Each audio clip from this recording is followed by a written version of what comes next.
আজ কষে এক নেতা কষে যে ভাঙ্গা ভটভটির কাম বাজিছে না পারে, এটি থেকে ফোন করছি 2 থানার আমিরের কাছে, 7,000 মোটর সাইকেলের শোডাউন দেবো, তাদের 1.5 লাখ টাকার তেল না লাগে আমি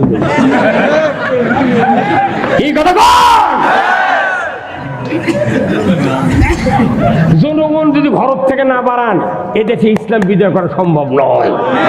আপনার কৃষি খাতে যত লাগবে সব আল্লাহ দিয়ে দেবে। আল্লাহু আকবার। আল্লাহ কোরআনে বলছেন যদি আমাকে ভয় করা আইন কোরআন এর আইন জমিনে কায়েম করো, আল্লাহ কি বলছে জানেন? লা ফাতাহনা আলাইহিম বারাক সামাই ওয়াল আরদ। যদি আমাকে ভয় করার নীতি জমিনে কায়েম করো তাহলে আসমানের বরকতের দরজা, জমিনের বরকতের দরজা তোমাদেরকে খুলে দেব। এই যে দিনাজপুরের পার্বতীপুর কিসের খনি? বড়পুকুরিয়া। পঞ্চগড় ধান পাথর, শুধু কি পাথর, ডোমারের বালু। পঞ্চগড় থেকে মোটা মোটা বালু যে ঢালায় দেওয়া হয়, এক গাড়ি বালু নিয়ে যা আমাকে ওদিক 1.5 লাখ টাকা দিয়ে বেশিচ্ছে। আর এটি বালু যা দেখেন ওই ভেকুতে তুলে দিচ্ছে, বেশি টাকা লাগে না, দূরে দেখে আমরা পাগলেরা কিনে নিচ্ছি। বালুর খনি, পাথরের খনি, মাটির খনি, গ্যাসের খনি, কেরোসিন, এখানে ডিজেল, পেট্রোল সব আছে। মানুষেরও খনি আছে, আবার চোরেরও খনি আছে। আমার ভাইয়েরা, একের পর এক নবী আসতে থাকলেন। সর্বশেষ নবী আমার আপনার নবী পৃথিবীতে আসলেন। আল্লাহ তাআলা কোরআন নাযিল করতে করতে করতে করতে এক পর্যায়ে প্রথম আয়াতটা নাযিল করে দিলেন, কুল্লাহাবিতু মিনহা জামিআ ফাইম্মা ইয়াতিয়ান্নাকুম মিন্নি হুদান ফামান তাবিয়া হুদায়া ফালা খাউফুন আলাইহিম ওয়ালা হুম ইয়াহজানুন। হে আদম বংশধর, পৃথিবীর জমিনে নেমে যাও, মিন্নি হুদান, আমার তরফ থেকে হেদায়েত বাণী যাবে, ফামান তাবিয়া, ইতাআত করতে পারো, ফালা খাউফুন, তোমাদের জন্য কোনো ভয় নাই, ওয়ালা হুম ইয়াহজানুন, তোমাদের জন্য কোনো দুশ্চিন্তা নাই। আমরা যদি ভয় দূর করতে চাই, চিন্তা যদি মুক্ত হতে চাই, তাহলে কোরআনের বিধানের আনুগত্য ছাড়া করার উপায় না। কি সেই ফুলেরই রৌশানীতে আরশ কুরসি রৌশন, সেই ফুলেরই রং লেগে আজ ত্রিভুবন জালা, সাহারাতে ফুটল রে ফুল রঙিন গোলে, বলুন লালা, সাহারাতে ফুটল রে ফুল। চীনের রসিক ভ্রমর বুলবুল, সেই ফুলের ঠিকানায় কেউ বলে হযরত মুহাম্মদ, কেউ বা কামলি ওয়ালা, সাহারাতে ফুটল রে ফুল রঙিন গোলে, লা লা, সাহারাতে ফুটল রে ফুল। এই টুপিতে ধরে করলেন ঠিক মানে এমনি এমনি দেশত ইসলাম আসেনি। বদরের যুদ্ধে 313 জনের হুঙ্কারে 1000 কাফের পলে চলে গেছে। তবুকের যুদ্ধে 30,000 রোমান সৈন্য আর 3,000 রসুলের বাহিনী। আল্লাহ নবী ফার্স্টে আল্লাহর পরামর্শ দিয়েছে, রসুল তুমি চুলা কম বেশি করে ফালাবে আর পায়খানা কম করে ফালাবে। চুলে যদি বেশি হয় তাহলে ওই তাবুর মধ্যে ধুয়ো বেশি বাড়াবে। ওই কাফেররা মনে করবে হাই রে হাসিয়ালি যখন এত না জানি মানুষ কত। আবার পায়খানার থেকে 150 জন করে দাঁড়িয়ে আছে। ওরে বাপ রে বাপ, এত যখন দাঁড়িয়ে আছে পায়খানার লাইন, ভেতরে কত হাজার শুয়ে আছে। পরে আবার আল্লাহ রসুল কয়ে দিচ্ছে যে এগিয়া কর, সকালবেলা উঠে আপনার সাহেবেরা দাঁত ব্রাশ করে, খাজুরের ডাল ভাঙ্গে ভাঙ্গে একে ব্রাশ করছে। রোমান সৈন্যরা জেগে করছে, কেরে এতদিন 3 দিন যুদ্ধ করলো পান্ন নায়কের সাথে, আজকে মানে কি দাঁত ধার দিচ্ছে পারে নবীর সুন্নত মেসাক করা, আর ওরা করছে তার কতখানি দুশ্চিন্তা করি। আমরা দিন কায়েমের কথা করছি, ওরা করছে পাগল তুই মরবু, খালি ব্রাশ করেছে এই কামড়ে মরার ভয়ে। দাঁত ধার দেওয়া মানে কি রে? মেসাক করা মানে দাঁত ধার দেওয়া। মেসাক করার ভয়ে দাঁত ধার দিচ্ছে, এই ভয়ে 30,000 সৈন্য, রোমান সৈন্য তবুকের যুদ্ধে পড়ে চলে গেছে। কথা কি এগুলো ইতিহাসটা আমাকে বক্তারা কয় না, ওরা উঠে গেলে এক গেলে পড়তে মাথার বেন খরচ করে। যেখানে যে প্রেক্ষাপট সেই প্রেক্ষাপটে কোরআন নাযিল হবে। কি ভাই কেন মরিছে একটা মানুষ, তাকে জেতা মানুষের ওয়াজ করলে লাভ হবে? তাহলে বোঝেন মেসাকের কত শক্তি। মেসাক আমার ভাইরা, আল্লাহ তাআলা কোরআনুল কারীম রাসূলকে নাযিল করে দিলেন সূরা সফ। কোরআনুল কারীমে 28 পারা সফ একবারে নাযিল করে দিয়ে বললেন, এই সূরা যদি কেউ মানে, বিশ্বাস করে, কাজে পরিণত করে, ওই লোকটা জীবনের গুনাহ মাফ পাবে, ওই লোকটাকে আমি জান্নাতে ঢুকাইয়া দিব। ওই সূরার 9 নম্বর আয়াত নাযিল করে রাসূলকে খেলাফত দিলেন। জোরে কন্যা আল্লাহু আকবার। আল্লাহ কোরআনে বললেন, ওয়াল্লাযী আরসালা রাসূলাহু বিল হুদা ওয়া দীনিল হক লিইয়ুযহিরাহু আলাদ-দীনি কুল্লিহি ওয়ালাউ কারিহাল মুশরিকুন। স্পষ্ট কথা আল্লাহ যে আমি সেই সত্তা, তার রাসূলকে প্রেরণ করেছি সত্য হাদায়াত দিয়া, ইসলামী জীবন ব্যবস্থা দিয়া। আপনি পৃথিবীর জমিনে গিয়া মানুষের আইন সরে দিয়া আমার আইন বিজয় করবেন। আল্লাহু আকবার। আল্লাহর আইন বিজয় করার হুকুম নবী কে দিয়েছে? তাহলে নবীর অবর্তমানে যেগুলো সাহাবী আছি, যেগুলো উম্মত আছি, যেগুলো আলিম ওলামা আছি, তাদের দায়িত্ব নয় ভাই? তাহলে এই কথা, আল্লাহর কথা, নবীর কথা আমরা মানবেন লাগছি, তারই জন্য করছে মামলা দে, এরকম আবার নিষিদ্ধ কর। কোনবেন নেতা কথা যে জামাতকে নিষিদ্ধ করা লাগবে, তুই করবেন লাগিস না, তুই হারাবো। 5 দিন আল্লাহ সহ্য করেনি, এতদিন যা করছু জেল জুলুম দিছু, তুই আবার এদের নিষিদ্ধ করছ, তো 5 দিনের মধ্যে আউট করে দেবো। একটা গাছের পাতা কাট, কোন অসুবিধা? বকরিক খিলে কাঁঠালে গাছের পাতা কেটে বকরিক খিলেতে সোয়াব হবি। আর একটা ডাল কাটলো, আর একটা বড় ডাল কাটলো, কাটতে কাটতে ধন্না আছে। আর একজন করছে, এখন মানুষ তো কেউ নেই, গাছ তো পাতা নেই, তাহলে আমি গোড়া কাটে নিয়ে যাবো। যখনই গোড়া কাটতে লাগিছে ওর শেষ। ইসলাম কার? আল্লাহ না আমার? ইসলাম আল্লাহ পাঠাতে গেলে পক্ষে থাকবেন, এক কায়েম করার দায়িত্ব আল্লাহ। এখন আসেন, এরপরে আয়াত নাযিল করেছে আল্লাহ। কি ছোট্ট আয়াত, ওমা খলাকতুল জিন্না ওয়াল ইনসা ইল্লা লিয়াবুদুন। আমি মানব আর জিনকে সৃষ্টি করেছি ইবাদত করার জন্য। ধরে কর আল্লাহু আকবার। তাহলে আল্লাহর উদ্দেশ্য, খলিফা সৃষ্টির উদ্দেশ্য 2টি, কোরআন নাযিলের উদ্দেশ্য 2টি, মৌলবি মানুষ সৃষ্টি করার উদ্দেশ্য 2টি, দুনিয়াতে রাজত্ব কায়েম করার উদ্দেশ্য হলো 2টি। 1 নম্বর হলো ইবাদত, 2 নম্বর হলো খেলাফত। খেলাফত আর ইবাদত, এই দুটাই হলো আল্লাহর উদ্দেশ্য। জোরে কন্যা মারহাবা। ইবাদত আর খেলাফতে, ইবাদত আছে খেলাফত নাই, ওই ইবাদতের দাম নাই। খেলাফত আছে ইবাদত নাই, ওই খেলাফতের দাম। আচ্ছা বলেন, নাঙ্গল চেনেন ভাই আপনারা? কে গরু মোষের নাঙ্গল দেখেছেন? নাঙ্গল বানাতে কাঠের গাদা লাগে, ফাল লাগে, ইস লাগে, স্টেল লাগে, মুটা লাগে, দোকল লাগে, লাগে না? আবার এই ফালও লাগবি, ফাঁসিও লাগবি, আমরা লাগবি, জোয়ার লাগবে, এই কয়েকটা মিলে কি নাঙ্গল। আচ্ছা কত কোন মানুষ যদি নাঙ্গল বান্ধে রা মিস্ত্রি কয় ভাই তুমি নাঙ্গল বান্ধে ভালো, কিন্তু আমি ফাল লাগাবো না, কাঠ দিয়ে হাল বলো।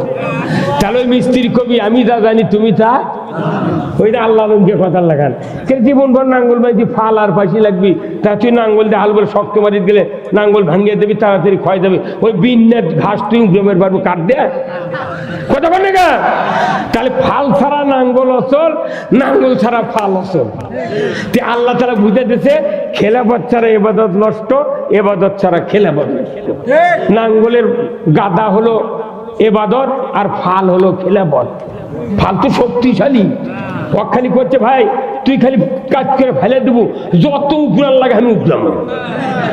আমরা বক্তৃতা দিচ্ছি ইলে খালি আবাদত, আর খেলাফত হলো সুদ বন্ধ করা, চুরি বন্ধ করা, জানা বন্ধ করা, অন্যায় দুর্নীতি ঘুষ সিন্ডিকেট বন্ধ করার দায়িত্ব ওই রাজত্বের। বাংলাদেশে নামাজ কায়েম হোক, আপনারা কি চান? যে নামাজ কায়েম করলে রাজত্ব লাগবে। বক্তৃতা তবলিগ জামাত দুনিয়ার মোট মাস যদি নামাজ করে মরে যায়, মুয়াজ্জিন আযান দিয়ে দিবি হার্ট অ্যাটাক করে মরে যাবি, মুয়াজ্জিনের বেটা উম্মত যায় না। এই কথা কোন কাজে আমি এইদিকে উদি বলছেন এইদিকে আমার দেখবেন মরদি আছে রি, আমার কি দেখছেন আপনি ভাইরা আমার? আমি আপনাদেরকে বলতে চাই বাংলাদেশে চুরি হয় কি হয় না? শুধু কি চুরি, জুম্মার দুটো চুরি হয়। যে দেশে lakh lakh police BDR army সে দেশে চুরি হচ্ছে জুম্মার জুতো। কেউ কেউ চোখ মুজে নামাজ পড়ে, জুতো লেদা সামনে থাকে, সে দের থেকে উঠে আবার চোখ মেলে দেখে জুতো আছে নাকি। এই কথা বলে একটা চোরের হাত যদি কাটে দেওয়া হলো নি, বয়তুল মুকাররমের উত্তর গেটে ডিসেল লাইনে দেখান হতো যে চুরি করছে 5টা গ্যারান্টির পর, খাদ্য বস্ত্র চিকিৎসা শিক্ষা বাসস্থান, এই 5টা গ্যারান্টি না দিলে চুরি করলে হাত কেটে দেওয়া হবে না। এই 5টা গ্যারান্টি সমাজে দেওয়া হবে, চুরি করলে তার হাত কেটে দেওয়া হবে। একটা চোরের হাত বয়তুল মুকাররমের উত্তর গেটে যদি কাটে দেওয়া হলো নি, চুরি করা তো দূরের কথা, চুরি করা তো দূরের কথা, হুন্ডা গরু এক গাছ খেয়ার গাছ আর চুরি হয়ে যাবে।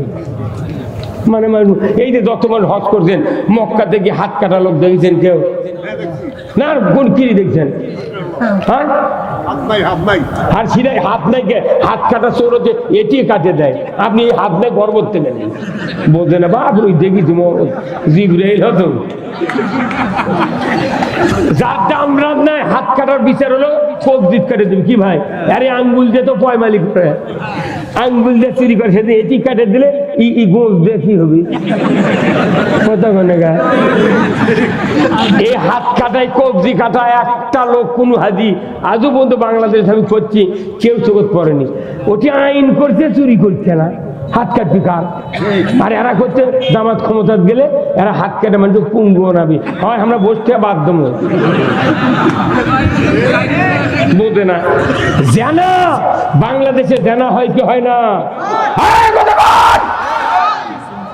আল্লাহ তাআলা কোরআনে বলছেন যদি বিবাহিত পুরুষ বিবাহিত নারী যদি জানা করে তাহলে পুরুষের কোমর পর্যন্ত মাটির গাড়ে দেওয়া লাগবে, দিয়ে গা দেওয়া শক্ত করে দেওয়া উঠবে হতে না পারে।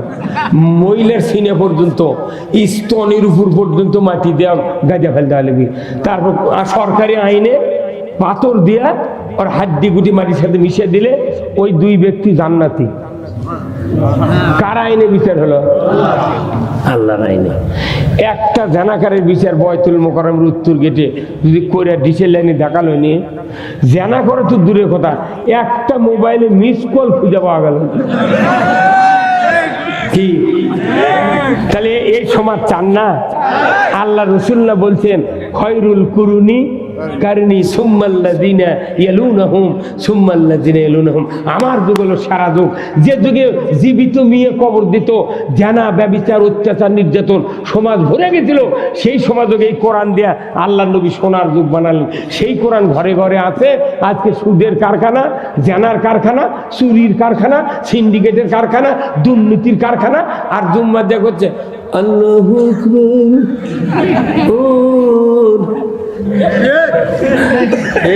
হ্যাঁ মানে তাহলে ইবাদত আর খেলাফত ছাড়া এই পৃথিবীতে শান্তি হবে না, কার কথা? তাহলে আমরা দীর্ঘদিন আলেম ওলামারা এই খেলাফতের বিরুদ্ধে আসনো, তাও বাংলাদেশে মনে করেন একটু এখন সজাগ হয়ে গেছে আলেম ওলামা, অনেক ইসলামী দলের লোকেরা, বিএনপিরা ইনশাল্লাহ এবার কাজ হবে, কি কথা ঠিক কিনা? অনেক ভালো লোক আছে, তারা কবিতা না ইসলাম ভক্ত, এত আর দৌড়দৌড়ি করা যায় না। পুলিশেরা হাফছে গেছে, পুলিশের কথাতে তুই এই পাঁচি পড়ে যাচ্ছে, তুই ইঙ্গে হেলান দিয়ে থাকবো, হাসিনা কয় 16 বছর ইঙ্গে পিঠ দিয়ে ধরে আসছিল, পুলিশ কথা আমি মর্ম করে চাপাবো রে, পুলিশ হারিয়ে দৌড় মারছে, পাঁচি পড়ে মুখছে। হ্যাঁ কথা বল না, কোথায় মুসলমান? আমি অত্যাচার নির্যাতন বাংলাদেশ থেকে তুলতে হবে, কথা ঠিক কিনা? কেউ খারাপ নয়, সব আমরা বাংলাদেশি ভাই, আমাদের একটা আওয়াজ তোলা দরকার, আমরা সবাই ভাই ভাই, আগামী দিনে ইসলাম চাই। কি গাইলে কি হবি? মা বোনেরও বুঝবেন, আপনি বুঝবেন, খালি ইসলাম কায়েম করলে এত বড় শান্তি পৃথিবীর নাই। এখন হচ্ছে কি ছোট ছোট বাচ্চা নাই ভাই, এত বড় বড় বাচ্চা, শীতের দিন সকালবেলা তেল দিয়ে ওই মায়ে জাম্পার গাঁদতে দিচ্ছে, শোল খালি কান দিচ্ছে, এগুলো কি করে রে? তখন ওই এক ঠ্যাং দেয়, ওই ঠ্যাং মা দিচ্ছে, এটা আলোক করে খুলে ফেলে দেয়। তোর বাপক ডাক দিচ্ছে, আসো তো নইমের বাবা আসো, তুমি ষোলক ধরো, থামে নাহলে পাঠিয়ে দিই। ষোলক যদি মাটি খাড়া করে ধরে থাকে, আবার তো খুলবি, 2 দিন হলে কি লাভ, ওই খুলবি। আর পাও দিচ্ছে আমার দিনে এইভাবে করছে। এখন বাপ করতে কি বগলের তলে হাত দেয়, ইনকে আলোক করছে, তাহলে আর খুলে বাড়িচ্ছে। মা ওকে ঢুকে দিয়ে তুলিছে, আবার জ্যাকেট গাছ দিয়ে মা মানে দুধ দিছে, কিছুক্ষণ পর শোল কুচিকের ভালি তো আরাম রে, কিনে গাছ দিলে আমি দাঁতা কান্দিনি, এখন কেমন শীতের জন্য আরাম পাচ্ছি, ওই ঘুমাচ্ছি। এখন তারা ইসলাম কায়েম করার চাচ্ছে, তারপরে ইসলাম কায়েমের কথা শুনে কেউ কই কালা চলে কান দিচ্ছে, কি হচ্ছে না? কিন্তু খালি ইসলাম কায়েম হলে যখন শান্তি পাবি তখন কবি আহা কি ভুল করছি রে, আরো 54 বছর আগে ইসলাম কায়েম করলে কত আরাম পালো। কথা বল, এটা জনগণের অধিকার পাগল, ইসলাম কায়েম করার জনগণের অধিকার, এটা ফরজ। কিন্তু তাগুতকে অস্বীকার করা ফরজ। আর দাঁড়িয়ে রাখা কি, টুপি দেওয়া, এইটা আমার এই ভাই ইমামতি করে, গত শুক্রবার ইমামতির সময় দাড়ি লিয়ে গেছে, টুপি লিয়ে গেছে, পাগড়ি লিয়ে গেছে। পরে শুক্রবারে ওই যদি দাড়ি কামে টুপি খুলেতে পাগড়ি বাড়িতে মেয়েরা মধ্যে দাঁড়িয়ে কয় আলহামদুলিল্লাহ আসসালামু আলাইকুম। ওই মসজিদে যদি আওয়ামী লীগ বিএনপি জাতীয় পার্টি দাসর সুদারু মদারু তবলিগ জামাত পীর সাহেব বেনামাজি যত যাবি মুসল্লি 1 সেকেন্ডের মধ্যে এক হবি, হয় কবি ইমাম সাহেব তুমি না গেল শুক্র দাঁড়িয়ে আর টুপি পাগড়ি লাগছিলে আজকে মাথো গা, তোর সকলে কবি আরে থুচু করে একবার কর। দাঁড়িয়ে টুপি হলো সুন্নত, আর তাগুত অস্বীকার করা ফরজ। তাগুত অস্বীকার না করে ওই দাড়ি টুপিলে মনে করছে আমি জান্নাতত গেছি, তোর বাপও জান্নাতত যাবে না। এটা আল্লাহর হুকুম, আমরা আল্লাহর কথা কই, কে কার কয়ে এর আবার জান্নাতের টিকিট বেরিয়েছে, এই তুই আমি জান্নাত পাবো মনে করি সেই চিন্তা ধরে গেল। আল্লাহ জান্নাতের পথের কথা কথা যে এই দিক দিয়ে ঘোড়াঘাট দিয়ে ভাজুরে দিয়ে গোবিন্দগঞ্জ দিয়ে বগুড়া যাওয়া যায়, কেবা এর সরকার কথা এই রাস্তা। আমিও করছি এই ঘোড়াঘাটের ওটি ওই কি কয় কি বাজার, রানীগঞ্জ বাজার, ওটি উঠে খালি সোজা গোবিন্দগঞ্জ যাবো, কাঁটা টাঁটা পার হয় কানাগাড়ির থেকে তুই চলে দেবো, তাই বগুড়া পাবো। এই কথা সরকার কথা, এটা আমি করলে কি আমার অপরাধ হবে? আল্লাহ হলো সরকারের উপর সরকার, তাই কথা এই পথে চলে জান্নাত, এই পথে চলে জাহান্নাম। তাই আমরা জান্নাতের পথের কথা কই, ওরা আবার বাইরে করছে জান্নাতের টিকিট দেয়, আমারই মাথা কঠিন। তবে কি কথা ঠিক নয়? আমারই মাথা কঠিন, পাগল। আমার ভাইরা,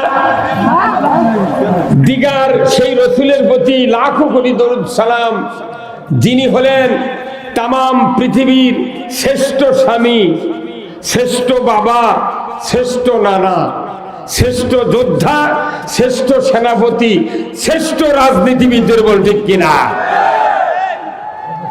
শুধু কি তাই, তিনি একজন এমন একটা মসজিদের ইমাম, যে মসজিদে উনি ইমামতি করছেন, সেই মসজিদে কিয়ামত পর্যন্ত এক রাকাত নামাজ পড়লে 50,000 রাকাতের সওয়াব। কি ভাই, সে মসজিদের নাম কি? মসজিদে নববী। ওখানেও মসজিদ আছে, আমাদের একটি মসজিদ আছে। আমাদের মসজিদে পাগড়ি দিয়ে, পায়জামা, পাঞ্জাবি, টুপি, দাড়ি, তারপর ওযু ভালো হওয়া লাগবি, ডান পাও দিয়ে ঢোকা লাগবি মসজিদে, জামাতে নামাজ পড়া লাগবি, সূরা কেরায়েত টোন টাইট থাকা লাগবি, তবে গে ইমামের পেছনে পড়লে 27 গুণ সওয়াব হতে পারে। ঠিক করলেন না? কয় গুণ? আর ওখানে 50 গুণ।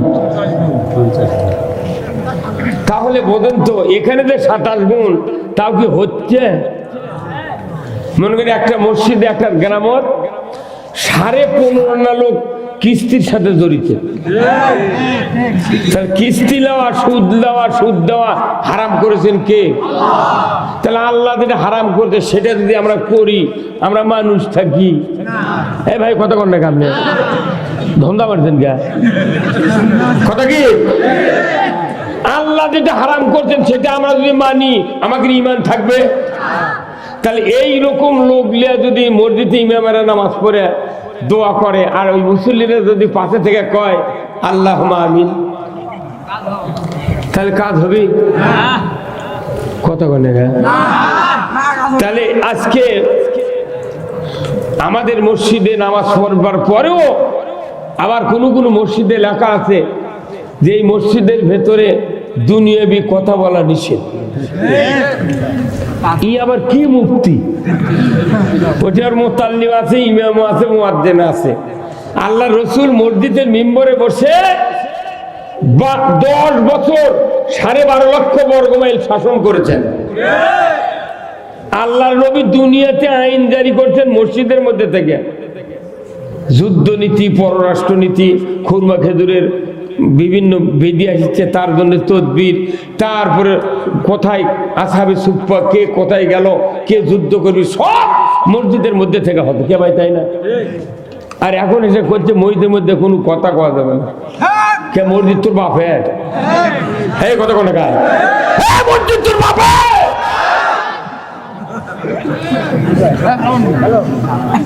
ইমামতির সময় ইমামও ভালো লাগে, কোরআন খবর লাগবে, হুজুর কি করছেন? রাজনীতির ওয়াজ। তাহলে এমন মসজিদে ইমামতি আমরা যারা করি, এত কষ্ট করে ব্যারিকেড দিয়া, ওটি সোয়াবি বোধহয় হচ্ছে না। আর অথচ রসুলের মসজিদে কিয়ামত পর্যন্ত নামাজ হয়, হবে 50,000 রাকাতের সওয়াব, 1 রাকাতের বিনিময়। শুধু কি তাই, উনি যখন হযরত আয়েশা সিদ্দিকা রাদিয়াল্লাহু তাআলা আনহার হুজরাখানার থেকে হাঁটে হাঁটে মসজিদে নববীর মেহরাব এখানে ধরেন, ওই প্যান্ডেলের ওখানে দরজা, এখানে মেহরাব, ওখান থেকে হাঁটে হাঁটে আসতেন এখানে খুতবা দেওয়ার জন্য। কি ভাই, ওখান থেকে তো রসুলের আয়েশা সিদ্দিকার হুজরাখানার থেকে আপনার এই মেহরাব পর্যন্ত 22 ফিট জায়গা। কয় ফিট? এই 22 ফিট জায়গা দেয়া নবী, রসুল, রাজনীতিবিদ, সরকার, প্রেসিডেন্ট, আমির, রসুল এই দিক দিয়ে হাঁটে হাঁটে মেম্বরত খুতবা দিয়েছেন, নামাজ পড়াচ্ছেন। আল্লাহ এই সরকারের হাঁটার সুবাদে ওই জায়গাটা রিয়াদুল জান্নাতে পরিণত করছে। আর আমাদের সরকারগুলো হাঁটে গেলে কুত্তেও যায় না।